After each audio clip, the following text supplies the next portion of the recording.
Okay, I have Tanya Russell, an LVN, testifying on behalf of yourself, and you are for House Bill 44. Is that correct?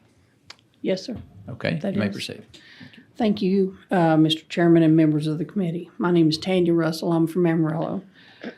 I've been a nurse for 30 years, and I've been a Christian just that long, too. I oppose elective, unnecessary abortions. In my youth, I had an abortion. As I have grown closer to God and stronger in my faith, I'm a firm believer that adoption is the loving option. However, as a medical professional, I believe there to be many reasons for a physician to step in and perform an abortion to save lives. When I started my nursing career, I was working in gynecology. We had a 9-year-old girl who was molested by a family member and became pregnant. Her very small stature would have prevented a normal birth or the child to be able to carry to term without internal damages or impossible death. An abortion was performed to save the girl's life.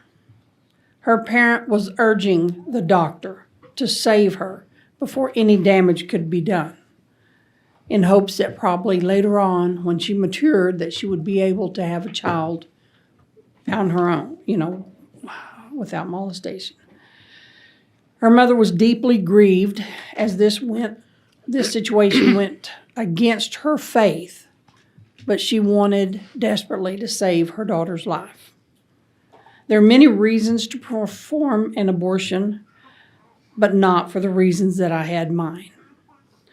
Doctors perform amputations on limbs to save patients' lives, and they are not asked to be evaluated beforehand.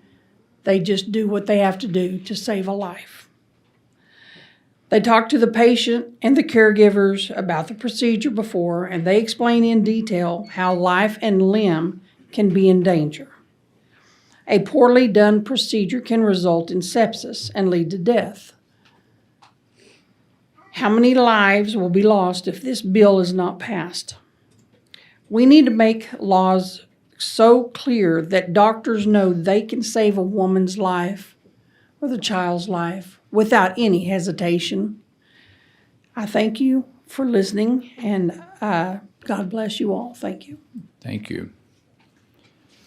Okay, I have Kristen Leno, Policy Director of Texas Women's Healthcare Coalition, and you are for House Bill 44. Is that correct? That's correct. Thank you. Thank you. My name is Kristen Linnell. I'm here in support of HB44 on behalf of the Texas Women's Healthcare Coalition. We are a group of over 75 healthcare, faith, and community-based member organizations dedicated to improving the health and well-being of Texas women, babies, and families by ensuring access to preventative health care for Texas women. We advocate for and support the Healthy Texas Women, family planning, and breast and cervical cancer screening programs and providers.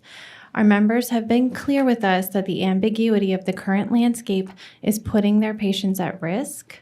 There is a clear and urgent need for clarification and provider education on the abortion laws, and we strongly support the intent of HB 44 to provide this. We need action from the legislature to reinforce that physicians can intervene in cases of pregnancy complications where the life or health of the mother is at risk. HB 44 states that a medical emergency does not need to be imminent or irreversible before a doctor can intervene, and that doctors are not required to delay, alter, or withhold life-saving medical care. I want to recognize that many feel that this is not a perfect bill, and that there are concerns about future harm or criminal culpability for Texas mothers. We're here in good faith with the understanding that this bill is about protecting Texas moms, not causing them harm. We believe urgent action is needed, and we're asking you to pass this bill. So thank you. Okay, thank you. Members, questions? Representative Johnson. Thank you. Brooke, thank you for sharing your testimony.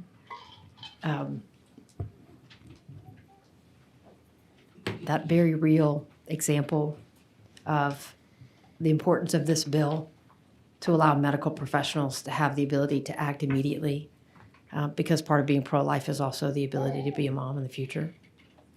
And so thank you for highlighting that very important issue and being willing to put a face to the stories that we've heard and the importance of actually doing this. Thank you for supporting the bill. Thank you all. Thank you. Representative Jones.